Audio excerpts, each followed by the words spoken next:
But overall, I love the car.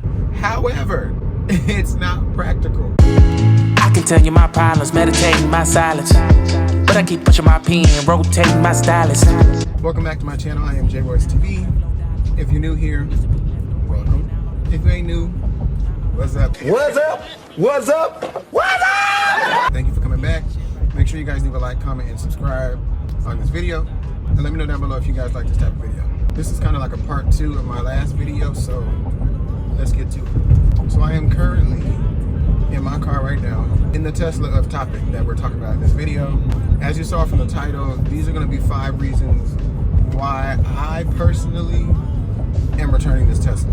And 5 things, honestly, that you should know if you plan on being a Tesla owner. So I personally have a Tesla Model 3. It's a 2020. The perks, still under most of its warranties, and it's a good ass car. So first of all, I love the fact that I have a whole tripod up right now on my center console, and it's recording, so we good. It ain't falling yet. It's gonna fall probably during this video, but I'm about to pick it back up. But a lot of good perks. It is very fast. So if you're buying a car for speed, definitely recommend this. However, I did not buy a Tesla for speed. That's not my concern, honestly. I also am not rich. I don't have thousands of dollars to fix this car if I crash it into somebody or something. Nice space, honestly, in the cabin. I'm not the biggest dude, but I'm about 5'10", 220. Big ass iPad, y'all know Tesla is known for. Let me show y'all. She's beautiful. Beautiful. Let me get into the things that you need to know if you're planning on being a Tesla owner. So thing number 1, you have to be granted access to the Tesla app to control your car from the app. Didn't know that. And it goes beyond just having access to your car. So controlling the charging, when to start charging, your car locking when you're a certain amount of feet away from it, all that is controlled by the app. Until you have access from that app, you can't really control your car from your phone. Now, with that being said, the dude told me at the dealership, once you get the car, you have your bill of sale and then your insurance, go ahead and register your car with Tesla. It'll be cool. It's gonna take about 3 to 5 business days. I was like, cool, fine. Once again, I've never been a Tesla owner, never been even an electric car owner, so I didn't know what that meant. But I was like, okay, cool. I'll go ahead and download the app, register the car, cool. Well, I went out to dinner the first night, locked myself out of my car because I did not know how to lock the door. He did not tell me how to lock the door. I assumed since it's a Tesla, it's gonna automatically lock. I guess I should not make assumptions. Now, once you have access to the app, yes, and then you pair your key card. This is a key card. You literally have a Tesla key for this model. It's beautiful, sleek, nice little Tesla card. It's just like a room key at a hotel. Once you pair your phone to that card, if I walk away with my phone in my pocket and the key in my bag or whatever, the car will lock. Cool, fine and dandy. I didn't know that. So just make sure if you're going to buy a Tesla, any model, that you're gonna have to wait a day to 5 days. Luckily mine only took 24 hours for them to give you access to the car and your card to be registered. It's gonna take about a day. Number 2, I highly suggest, if you're in the suburbs, which is where I live, make a mental note of where the Superchargers are. I did not do that. I wanted a Tesla, always wanted one. It was in my price range. I was like, bet, cool. I want that one. The nearest Supercharger to me is literally 30 minutes. So, when you do buy the car, they do give you a charger, a standard charger that goes in your home, and you plug it in, but literally it may take 18 hours for your car to reach full battery. So it's not practical to be charging the car every day at home, because if you want to go out, you can't do much. Did not know that, once again. So make a mental note of where those Superchargers are.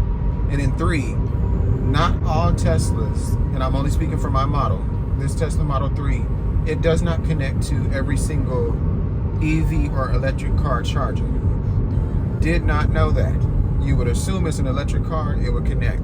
It's Tesla. I should have known they're special. So you need an adapter or connector piece it's called J1772. I went ahead and ordered it off of Amazon. I don't know if it comes with the car or not. It may come with your car if you get it from Tesla. I did not get it from Tesla. I got it from a third-party dealership. So you have to buy a connector piece that basically connects to the EV Go charger. You put the piece on, and then that piece connects to your Tesla. I, of course, did not have that piece the first day that I bought the car, nor the second, and even the third day today. It was supposed to come yesterday and did not ship, so can't be mad. That was Amazon. But I got the piece off of Amazon for like 60 bucks. They range between low and high as heck, but I went ahead and got the piece. Now, I don't know that if I get that charger piece adapter, that it's gonna charge my car faster. So I would still be in the same predicament of my car not having enough charge when I'm ready to go. To piggyback and add on to the third reason that I was saying, just prepare if you're going to get a supercharger in your home. It's going to run you about $450 from Tesla, and then installation on Tesla's website says between $750 and $1,500. So you're looking to spend about $2,000 when you get your car to charge it fast and have enough charge every day when you leave the house. So I was not prepared for that at all. I did not plan on spending any more money than I already spent to get the car. Granted, I didn't have to put any money down. However, my previous car had negative equity, so I paid that car off. And I didn't want to spend no more money for this car. So now number 4, and I think this is a really important reason. Apparently, when you charge your car, Teslas are not supposed to charge up to 100% battery. You would assume I can charge my car however high or low I want it. No. Tesla does not recommend that your car reaches above 90% battery, just because charging it up to between 90 and 100% will shorten the lifespan of the battery. Did not know that. I don't know if anybody knows that before they buy a Tesla. Like I said, once you go to the dealership, they may explain that to you if you go to Tesla. A third-party dealership, they just want the car off their lot. So if you buy a Tesla, just know that you will probably never experience the fullest extent of your car's life or battery charge. Like, since I've had this Tesla, I have not gone above 160 for charge. And that's the highest it's been, which was last night. Partially because I knew I was returning this crap today. And I wanted to have enough charge to get to the dealership. So it was at 170 something before I left the house, and now it's at 156. And I have not driven 20 miles. So the battery to mile ratio is not the same. Your battery burns a lot faster than it does miles. So my 5th and final reason of things that you should know before you buy a Tesla is that when your car does break down or something does go awry, you have to take it to Tesla. That's something I already knew before purchasing this car. But for those who do not know, most mechanics do not work on Teslas. One, they ain't got the insurance to fix the mug if they're breaking. But they don't have the parts and stuff. So the way that Elon Musk made the car, which is very smart to him, he gonna make all the money on the car. Because if anything goes awry, you have to take it to Tesla. Like I said, I knew this going into buying the vehicle. I looked up maintenance on the vehicle and all that stuff, and it did not look pretty high, honestly. The only change that I was gonna have to make was, instead of going to my dad for everything, because he does everything on my car, oil change, spark plug change, brakes, rotors, tires, everything I do at my dad's house. I can guarantee you he ain't working on this Tesla. So that was one thing I knew that I was gonna have to save up for as an extra expense. So if y'all didn't know that, please make a mental note of that, because you're not going to your local mechanic to go get something changed. You have to go to Tesla. And the inconvenience of that is, if there's a long wait, as in there's already cars waiting, or they can't fit you in until a later date, you have to wait. 2, make a mental note of how many Tesla dealerships are in your area, because in Houston there are not a lot. And once again, I don't live in Houston. I live in Missouri City, which is an outskirt of Houston, a suburb. So to get to Houston it's a lot. Thinking about getting to Houston, make sure your car is charged. Make sure you have that adapter piece just in case you can't find a Tesla Supercharger. There's a lot that goes into it. But overall, I love the car.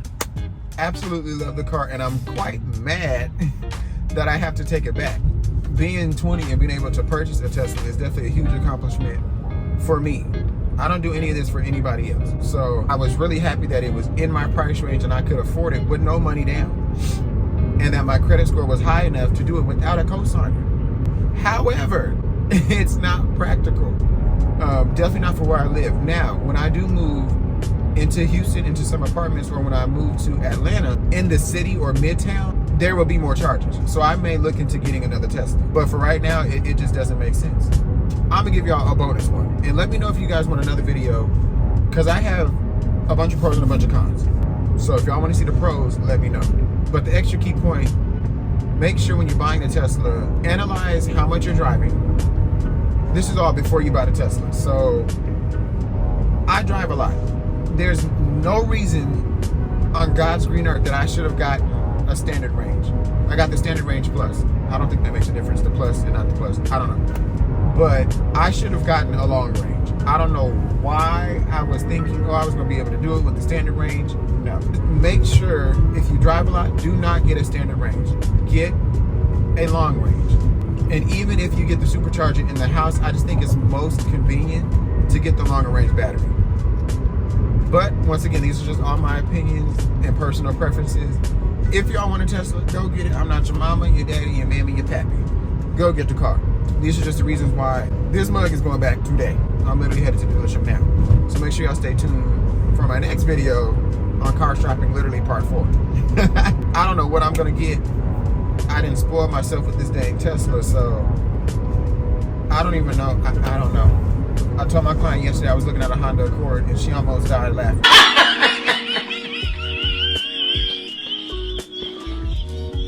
I was like, because she knows me. She knows I want this Tesla, but it's not practical. Make sure y'all stay tuned for the next video. And like I said, leave a comment down below if you guys want to see some more cons and or some more pros, because I have both. There's definitely pros to buying a Tesla. I definitely think that I will own a Tesla in the future. It's just not practical right now where I live. But make sure you like, comment that down below, subscribe, turn on your post bell notifications so that way you get notified every time I post, because you don't want to miss it. And like always, peace.